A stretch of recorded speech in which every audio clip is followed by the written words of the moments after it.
하나님 말씀 예레미야 8장 4절로 12절 보시겠습니다. 너는 또 그들에게 말하기를 여호와의 말씀이 사람이 엎드러지면 어찌 일어나지 아니하겠으며 사람이 떠나갔으면 어찌 돌아오지 아니하겠느냐. 이 예루살렘 백성이 항상 나를 떠나 물러감은 어찌함이냐. 그들이 거짓을 고집하고 돌아오기를 거절하도다. 내가 귀를 기울여 들은즉 그들이 정직을 말하지 아니하며 그들의 악을 뉘우쳐서 내가 행한 것이 무엇인고 말하는 자가 없고 전쟁터로 향하여 달리는 말같이 각각 그 길로 행하도다.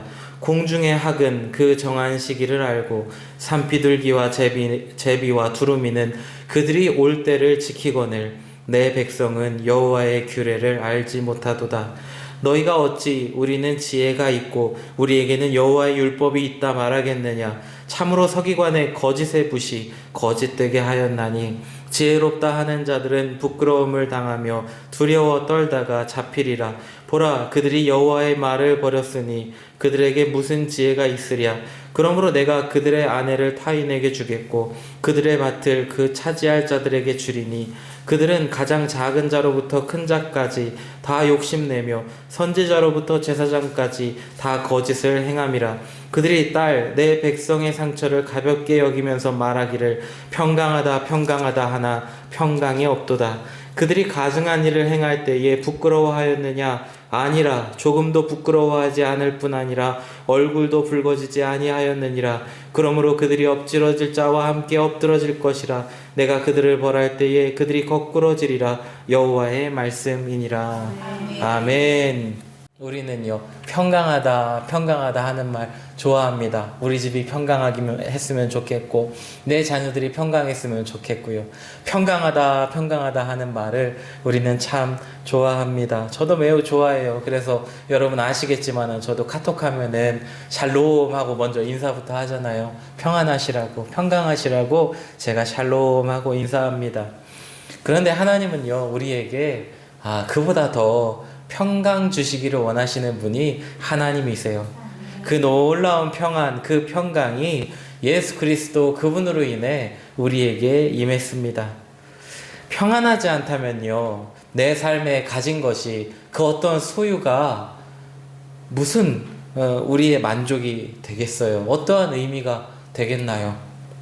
내가 많은 것을 가졌어도, 내가 부유할지라도, 내가 유명할지라도 내 안이, 우리 특별히 나의 집이, 나의 가정이 평강하거나 평안하지 않다면 여러분 그 가진 것이 정말 의미가 되어질 수 있는 건가요?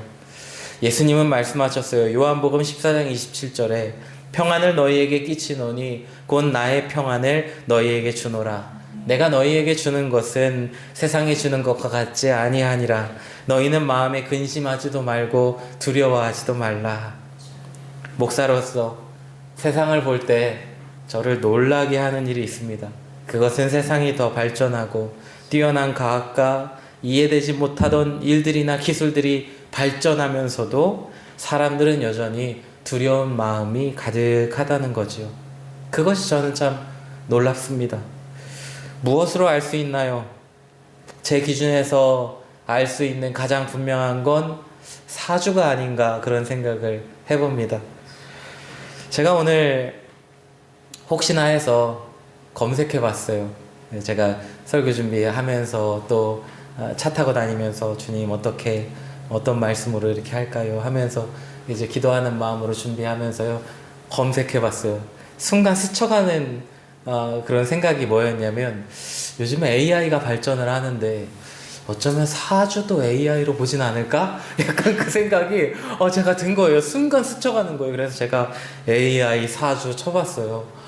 근데요, 제 생각은 이미 한참 못 미치는 거였어요. 아주 오래전부터 이 인터넷에 보니까 그 이렇게 연도 언제 건지 나오잖아요. 그 연도수가 아주 오래전부터 AI 이제 뜨나보다 스멀스멀 올라오는 그 시기부터 이미 AI 사주가 있더라고요. 그래서 이렇게 부스를 차려놔요. 포장마차처럼 쬐끄만 부스를 차려놔요. 그리고 그 기계 앞에 무릎을 꿇습니다. 그리고는 거기다가 휴대폰을 올려놔요.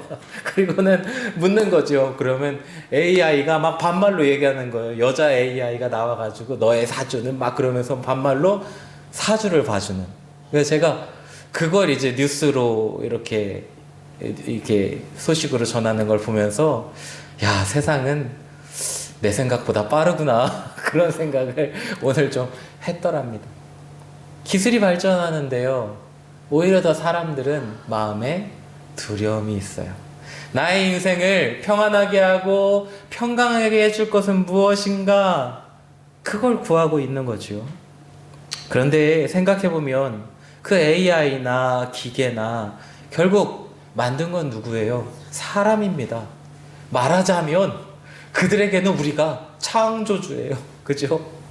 만들어준 사람들이에요. 그런데 그 기계에게 우리는 무릎을 꿇어요. 그 AI 기계에게 인생의 길을 묻는 것은 참 아이러니합니다. 이런 일은요, 오래전부터 있었어요. 사람들은 나무나 돌 따위에 무릎을 꿇고 평강을 구합니다. 나무는 사람들의 손에 들려 도구가 되기도 하고 또 땔감이 되기도 해요. 돌도 마찬가지지요. 그런데 그것을 만드는 자나 이용하는 자나 그것을 신으로 섬기며 그것에게 복과 평강을 구하는 일들, 여러분 참 어리석은 일이라 우리가 생각되지만 놀랍게도 아주 오래전부터 성경이 기록되기까지 많은 사람들은 이미 우상을 만들어 놓고 그것에 엎드려 절했다는 거예요. 왜요? 평강을 얻으려고, 평강하기 위하여 그랬다는 거죠. 하나님은 말씀하세요. 이사야 55장 2절 너희가 어찌하여 양식이 하는 것을 위하여 은을 달아주며 배부르게 하지 못할 것을 위하여 수고하느냐. 내게 듣고 들을지어다. 그리하면 너희가 좋은 것을 먹을 것이며 너희 자신들이 기름진 것으로 즐거움을 얻으리라. 그 어떤 비싼 복채라도 나를 안전하게 해주고 복되게 해줄 것이라 하면 우리는 그 돈을 쌓아 들고 점쟁이를 찾아갑니다. 그러나 하나님은 말씀하세요. 내게 듣고 들을지어다. 주님은 그렇게 말씀하세요. 거기가 아니라는 것입니다. 그 수고가 아니라는 거예요. 그 노력이, 그 재물이 아니라는 거예요. 거기가 아니라는 것입니다. 하나님께로 나아오라. 내 말을 들으라 말씀하시는 하나님이세요. 왜요? 하나님이 우리에게 참으로 평강 주시는 하나님이시기 때문입니다. 우리가 나아갈 길은 어디에 있는가? 우리는 내게 듣고 들을지어다 말씀하시는 하나님께 나아가야 합니다. 그런데 평강 주시는 하나님이 계시건만 우리는 왜 그렇게 하나님을 멀리하고 내 마음에 오히려 어리석게 여겨지는 그것에 무릎을 꿇는 거지요. 오늘 예레미야 이 말씀에는요, 그와 같은 어리석은 일들이 이어지고 있음을 보여줘요. 그 일은 예루살렘 당시에 이스라엘에게 뿐만이 아니라 그들에게 이어졌듯이 오늘 우리에게도 이어지고 있는, 마찬가지로 이어지고 있는 죄악의 모습이에요. 평강을 원하지만 오히려 평강 없는 길로 나아가는 우리의 모습입니다. 4절부터 좀 이렇게 보시면 4절 말씀에 뭐라고 써있지요? 하나님이 예레미야에게 말씀하시는 것이 엎드러진 자는 일어날 것이다. 여러분 맞나요? 엎드러졌으면 일어나나요? 당연한 거죠. 철푸덕 엎드러지면 사람 많으면 더 빨리 일어나시잖아요. 그죠? 아프지 않은 것처럼 엎드러지면 일어나는 게 당연한 일이잖아요. 또 사람이 떠나갔으면 돌아와야죠. 우리 이명옥 권사님 돌아와 주셔서 감사해요. 중국 갔는데 안 돌아오시면 제가 112에 신고했을 거예요. 떠나갔으면 돌아와야지요. 그건 마땅한 일이잖아요. 엎드려지면 일어나야 하고 떠나가면 돌아옴이 마땅한 일인데 왜 너희는 돌아오지 않느냐? 하나님이 그렇게 말씀하시는 거예요. 이스라엘 백성들은요, 당연하고 마땅한 일, 하나님께 돌아오는 것, 그로 말미암아 평강 얻는 길은 엎드러진 자가 일어나는 것과 같은 당연함이요, 떠났던 자가 돌아옴과 같은 당연함인데 그들은 오히려 하나님을 멀리하고 더 멀리 하나님을 떠나가는 그러한 자들이었다는 거예요. 우리나라는 미신과 우상이 가득한 나라였습니다. 지금도 크게 다르지 않습니다. 여전히 점집이 많고 나를 도와줄 만한 그 어떤 것에 기대어 살아가는 우리나라 사람들입니다. 몸이 아프면 의사가 아니라 오히려 점쟁이를 불러 구슬하는 것이 우리나라였고, 지금도 뭐 그렇습니다. 몸이 아프면 맞아요, 의사에게 가야 되지요. 학생은 누구를 만나야 됩니까? 선생님 만나야 되지요. 저마다 필요한 창구가 있는 거예요. 비행기를 타겠다면서 항구로 가서는 안 되는 것과 마찬가지입니다. 오늘 본문 4절 5절 말씀의 의미는 뭐죠? 우리의 엎드러짐과 우리의 본향이 하나님께 있건만, 우리의 일어남과 우리의 본향이 하나님께 있건만은 사람들은요, 우리를 평강하게 하시는, 곧 일으켜 주시고 돌아올 거처가 있게 하시며 돌아오게 하시는 그 하나님을 멀리하고 항구로 나아가 하늘로 날기를 원했다는 것입니다. 나아가야 할 길이 완전히 잘못되어서 번지수를 완전히 잘못 찾은 거지요. 그러면요, 우리는 궁금합니다. 도대체 왜 이런 일이 일어나는 거죠? 왜 이런 일이 일어나는 거죠?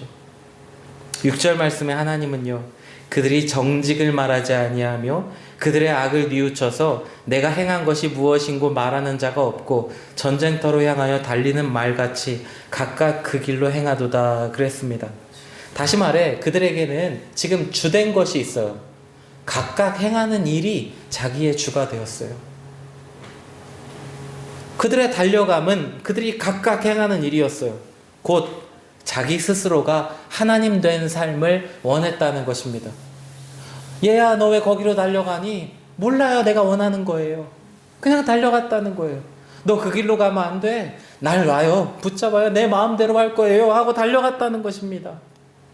하나님 된 삶 살기를 원했다는 거예요. 하나님 말씀으로 행하는 것이 아니라 나를 평강하게 하시는, 나를 지으신 하나님의 뜻대로 살아가는 것이 아니라 각각 행했다는 거죠. 다시 말해, 정직을 말하지 아니하며 악을 행하는, 전쟁터로 향하는, 곧 나를 위하여 타인의 망가짐을 당연스럽게 여기는 그러한 삶을 살았다는 거예요. 죄가 우리 안에 들어올 때 우리는 이렇듯 망가집니다. 우리는 이렇듯 망가져요. 어떻게 망가지나요? 나의 창조주 되신 하나님, 나에게 참 평강을 주시는 하나님을 외면하게 합니다. 왜 그렇지요? 각각이라고 했어요. 곧 죄는 내가 하나님 되고자 하는 마음으로 살게 하기 때문입니다. 죄는 우리를 그렇게 망가뜨려요. 죄가 우리에게 속삭이는 것은 뭐지요? 성경이 분명히 이야기하는 것, 창세기 3장 5절, 너희가 그것을 먹는 날에는 너희 눈이 밝아져 하나님과 같이 되어 선악을 알 줄 하나님이 아심이니라. 이 지금 누가 얘기하는 거예요? 사단이 얘기하는 거잖아요. 처음부터 거짓말하던 사단은요, 첫사람 아담과 하와를 깰 때에 하나님과 같이 되어 그렇게 유혹했어요. 그러니까 범죄한 인간은 하나님과 같이 되고 싶고 스스로 계신 하나님을 거부해요. 그게 범죄한 인간, 망가진 인간의 모습이에요. 내가 하나님 되고 싶어요. 내가 하나님이 되어야 해요. 내가 하나님 되지 못하게 하면 화가 나요. 내가 하나님 되지 못하면 군마와 같이 달려나가 다 헤쳐놓고 깨트리고 파괴해요. 내가 하나님 되어야 하니까요. 하나님도 모르고 하나님의 말씀도 모릅니다. 그 말씀을 알고 싶어 하지도 않습니다. 하나님의 말씀을 알며 그 말씀의 법대로 살고 싶지 않은 마음, 그것이 범죄한 인간의 마음이에요. 그들의 마음 속에는 뭐가 없을까요? 평강이 없습니다.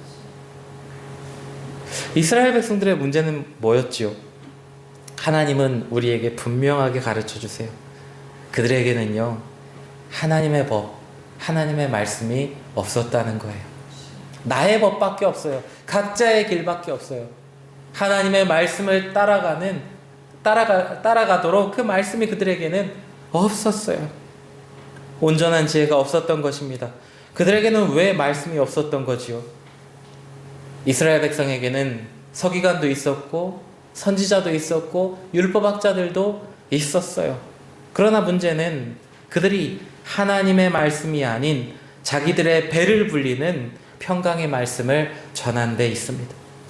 하나님과 상관없이 범죄함으로 그렇게 살아감에도 평안하다, 평안하다 한 거예요. 말씀을 전하는 자가 바르게 전하지 않았을 뿐만 아니라 말씀을 받는 자들도 평안의 말씀만을, 거짓으로 평안을 전하는 그들의 말을 아이 좋다, 아이 좋다 하며 받은 거예요. 잘못된 일에 대하여 우리는 누군가로부터 면죄 받기를 원합니다. 괜찮아, 그건 큰일 아니야, 괜찮아, 그래도 돼, 큰 문제 없어, 그럴 수도 있지 뭐, 너무 마음에 두지 마. 그 이야기 듣기를 원해요. 정말 괜찮지? 이 정도는 괜찮은 거지? 그래, 세상도 다 그렇게 사는데 뭐. 죄에 대하여 내 마음을 그냥 이해해 줬으면 좋겠어요. 그 정도는 괜찮아 하고 면죄받고 싶은 마음이 드는 거예요. 그러나 내 마음에 맞는 말은 독이 되기도 합니다. 우리는 건강을 잃어가는 사람에게 힘들어도 운동하라고 말해야 됩니다. 술, 담배는 몸에 좋지 않다고 이야기해 줘야 돼요. 너무 늦게까지 일하는 것은 몸을 망친다고 말해 줘야 돼요. 이스라엘 백성들은 그들의 죄, 거짓 평강대로 살아가매 누군가 자신에게 괜찮다고 말해 주기를 원했고요.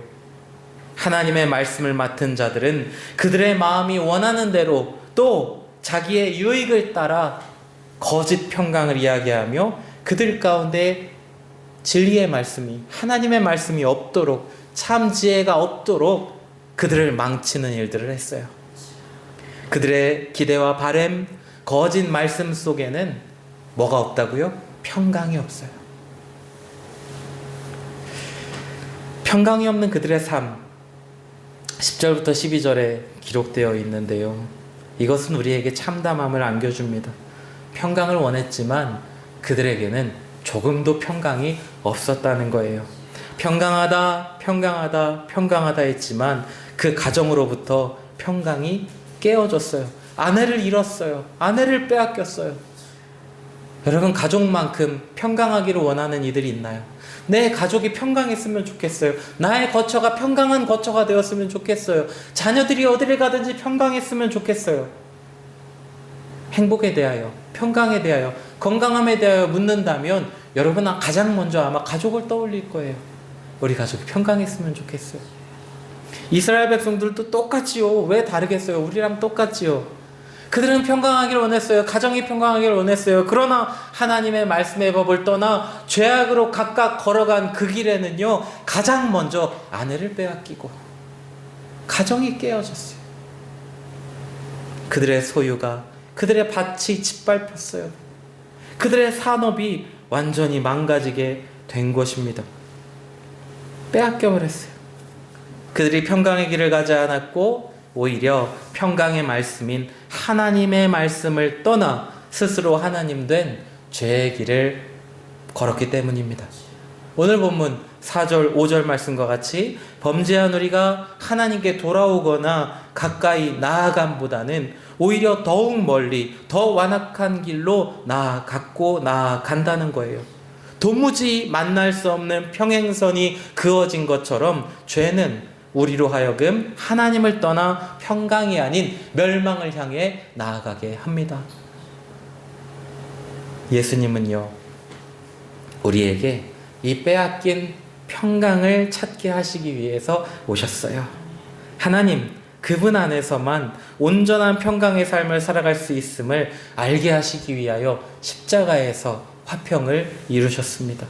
도무지 만날 수 없는, 나아갈 수 없는 우리 인생의 길을 십자가를 통하여 하나님께 나아가는 길로 엮어주셨어요.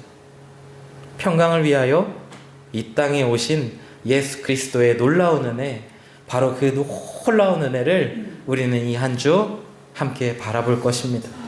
하나님께서 우리로 깨닫게 하시며 그 평강을 얻게 하실 줄 믿습니다.